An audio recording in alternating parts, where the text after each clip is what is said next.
बेटावत घटनेतील आरोपींना अटक करा, पाचोरा काँग्रेसची मागणी। भारतीय राष्ट्रीय काँग्रेसकडून जामनेर तालुक्यातील बेटावत येथील घटनेचा निषेध करून आरोपींना तात्काळ अटक करा या मागणीसाठी तालुका अध्यक्ष सचिन सोमवंशी यांच्या नेतृत्वाखाली प्रांताधिकारी सह पोलीस निरीक्षक यांना निवेदन देण्यात आले। सदर प्रकरणी सनदशीर आंदोलनाचा इशारा दिला आहे। जळगाव जिल्ह्यातील जामनेर तालुक्यातील बेटावत येथे 20 ते 25 लोकांच्या जमावाने सुलेमान खान नावाच्या युवकास बेदम मारहाण करून त्याची हत्या करण्यात आली। या घटनेचा निषेध करून पाचोरा तालुका काँग्रेसने तालुका अध्यक्ष सचिन सोमवंशी यांच्या नेतृत्वाखाली उपविभागीय अधिकारी यांच्या कार्यालयात निवेदन देण्यात आले। यावेळी उपविभागीय कार्यालयाचे निवासी नायब तहसीलदार रणजित पाटील, पोलीस निरीक्षक राहुल पवार यांनी निवेदन स्वीकारले। यावेळी काँग्रेस पदाधिकाऱ्यांच्या निवेदनातून आपल्या भावना शासनापर्यंत आम्ही पोहोचवतो असे अधिकाऱ्यांनी सांगितले।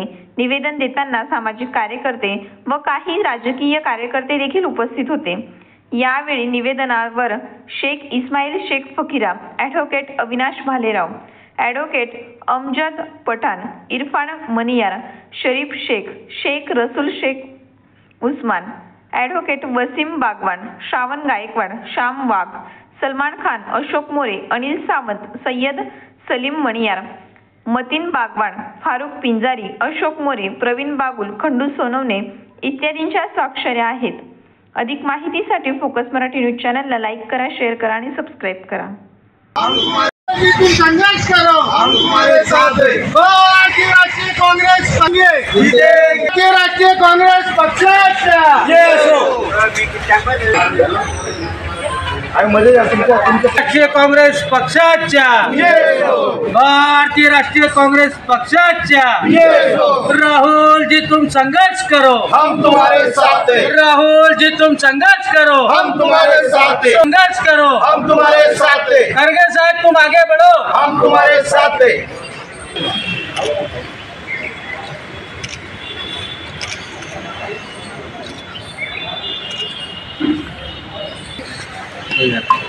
जिल्ह्यातील जामनेर तालुक्यातील बेटावत येथील एक सुलेमान खान नावाचा जो युवक होता, त्याची निर्दयीपणे त्याचा खून करण्यात आला।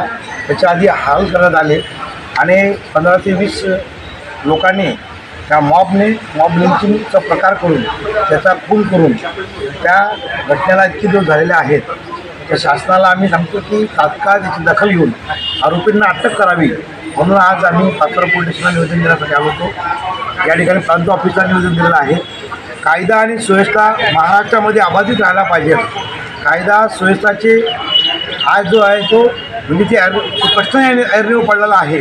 हे तालुक्यात आणि ग्रामीण भागामध्ये जे मोठ्या मेट्रो सिटीमध्ये होतं ते दिल्लीचा विषय राज्यावर आला, राज्याचा विषय जिल्ह्यावरचा आता तालुक्यावर आणि आता खेड्यामध्ये हा विषय आता व्हायला लागलेला आहे आणि याला कुठेतरी आळा बसायला पाहिजे। म्हणून आम्ही आज भारतीय राष्ट्रीय काँग्रेसच्या वतीने तसंच विविध सामाजिक संघटनेच्या या ठिकाणी प्रतिनिधींच्या वतीने आम्ही आज येथे निवेदन दिलेलं आहे आणि या घटनेच्या संदर्भात या तालुक्यात देखील पाचोरा तालुक्यामध्ये कायदा सुव्यवस्था अबाधित कशी राहील या संदर्भातच आम्ही इथल्या पोलीस निरीक्षक असेल, एसडीएम असेल यांची चर्चा केली आहे। येणाऱ्या काळामध्ये अशा घटना वारंवार होऊ नये, कारण या घटना म्हणजे जो मूळ प्रश्न असतो महाराष्ट्रामधला, देशामधला जो मूळ प्रश्न आहे, बेरोजगारी आहे, महागाई आहे, याच्यावरचा मूळ प्रश्न भरकटण्याचा हा विषय येऊन जातो। म्हणून अशा या घटना वारंवार होऊ नये यासाठीच पाबंद घालावा आणि सरकारने याच्यावर दखल घ्यावी, म्हणून आम्ही आज या ठिकाणी निवेदन दिलेलं आहे। शासनाने याची दखल घ्यावी, अन्यथा आम्हाला संरक्षण मार्गाने आंदोलन करावं लागेल असा देखील आम्ही या ठिकाणी इशारा दिला।